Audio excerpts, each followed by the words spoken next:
right away that morning I came to a creek with a lot of water in it. It was real wet time, and a bridge was out. Of course, the Germans were smart enough to, we call it blow up the bridge or tear it down. So I called for the heavy stuff. I didn't want to say bridge building on the radio, but anyway, they knew what I meant. So heavy truck came up with the equipment and one half-track, a vehicle with engineers in it, and actually the major in charge was there too. And I had taken asked some of my tankers to get out and help them because they didn't have enough men. The Germans saw us and threw a few shells over. We scattered, of course. 3 of us dived in behind the back of a tank, underneath it, and the man in the middle got hit. Now, he wasn't one of my men, but it must have been one of the engineers there. Well, we built a bridge and all across it, and the next day then we got orders to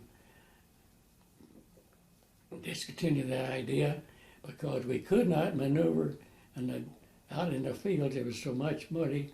The tank would actually just dig itself in, and we'd end up sitting on top of the ground. And if we put another vehicle out there to pull it out, that same thing would happen to that vehicle. And so anyway, that maneuver was called off. I got the Bronze Star for that. For assisting and they say supervising the building of the bridge.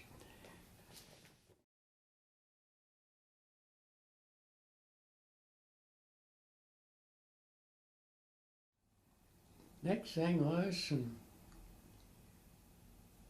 we had a kitchen truck to come up to us. We've been sitting in this position for some time, and evidently the Germans saw the truck because they hadn't bothered us prior to that, but they put about 3 shells over.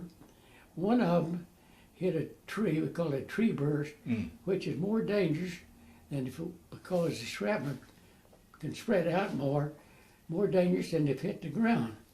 And this one hit a tree, maybe 10 feet from me, and fortunately it was a faulty shell. It just opened up. We had very little shrapnel, and I had 5 pieces of powder in my left side of my face, each about the size of a match head.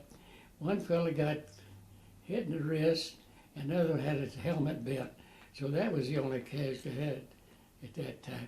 Oh, I think too, they had one tank was hit, no one in it damaged, but the armament over the motor was knocked off, and just the motor was there just in plain view. So, of course, with me, I went back to the medics, and they dug the powder out, treated it up, gave me a sleeping pill, told me to spend the night there, which I did, and I went back to active duty then. Did you get the Purple Heart for that? Yeah, the Purple Heart. Okay. My first one. First one, okay. And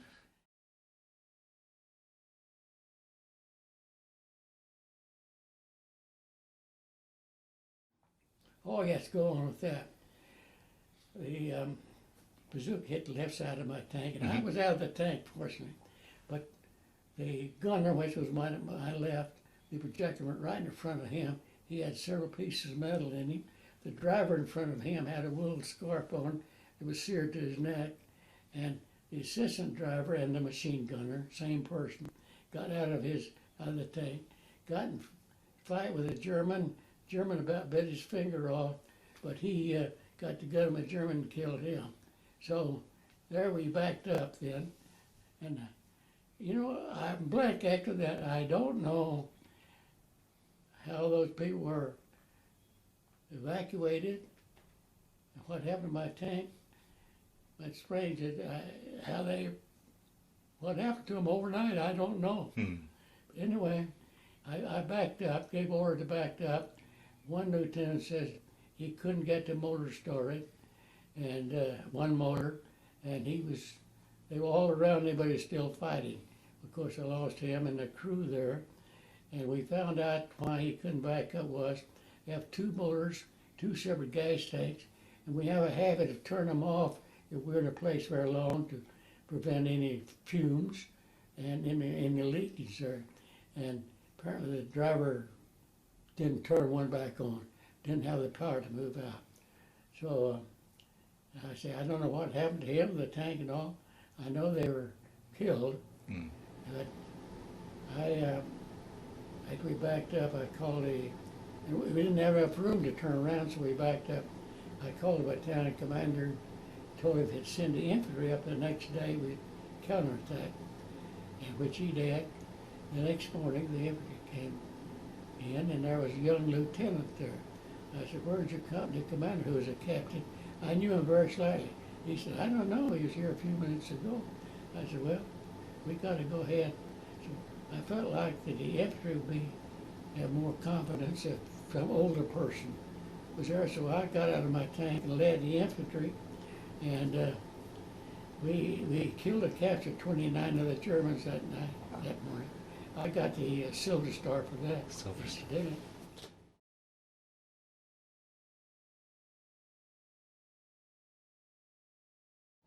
How'd you get the second one? Can you tell the story of how you got the second one? That is it. I think that's the story until one morning we saw some infantry up, but Edgewood was Germans, Edgewood, so we wanted to go up and get them, and we ran into quite an open field there, and some Germans popped up out of foxholes. And of course we couldn't depress our tank guns far enough to get them. So I and another man who got out the tank with their rifles, and that's when I got hit by a sniper. So that was my final Purple Heart. Went through my left arm, and I goes out of my tank. I had gloves on, so I was always afraid of losing an arm or a leg, so I pulled my fingers so they were still attached. That made me feel a little better. Anyway, I called for the medics, and they couldn't come up in the Jeep because there's so much snow. So I got back in the tank, and going down to meet them, I felt like I was going in shock.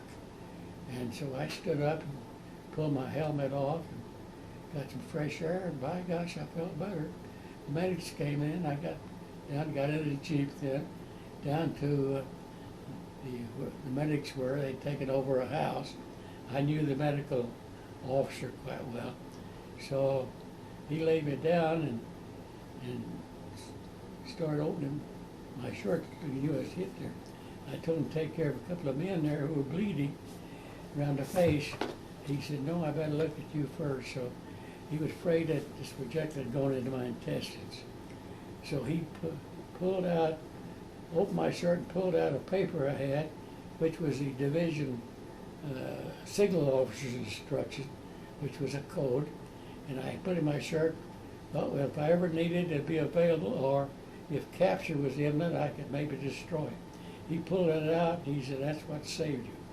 It was heavy paper, about 4 pages folded 3 times, and that was enough just to turn it, so the projectile went clear through my stomach, out the other side, but not in the intestines. Wow. So I was lucky there, and I remember being put on the ambulance, woke up button, no, after he'd taken care of me, he smoked cigars. I asked for a cigar. Believe it or not, I laid there on the floor smoking a cigar. And I came to, when they were putting me on the ambulance, I knew there was other Americans, a few Americans there. There was all one German soldier. Went back to the hospital. I slept all during the ambulance trip, and I woke up again when I got to the hospital. That's the first one there. Well, they kind of bandaged my arm and operated on my stomach there. They had opened up all the way across, just clean out the track where that projectile went, and sewed it back up. After going through 2 or 3 other hospitals, I ended up in the American hospital in Oxford, England. And actually, I had no pain, believe it or not. The most pain I had, they wanted to keep that wound in the arm open, so they would put some Vaseline-soaked gauze on some faucet and run it through there. And once in a while, they'd hit a nerve like a dentist would, and actually, that's all I had. So, it's a long story.